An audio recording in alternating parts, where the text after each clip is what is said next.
Dalam video yang beredar di media sosial terlihat 7 orang menggunakan 3 sepeda motor saling berboncengan melaju di Jalan Petarani, Makassar.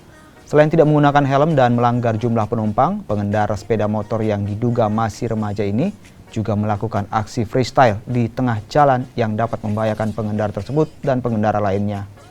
Menyikapi video tersebut, pihak kepolisian gencar akan melakukan patroli. Mereka yang kedapatan akan diberikan tilang dan tidak menutup kemungkinan kendaraannya akan dikurung selama 2-3 bulan. Selain itu, orang tua dari pengendara juga akan dipanggil. Jadi untuk yang freestyle yang lagi marak sekarang itu, kita nanti akan kenakan di pasal 283, yaitu mengemudi kendaraan dengan tidak wajar, di luar batas kewajaran.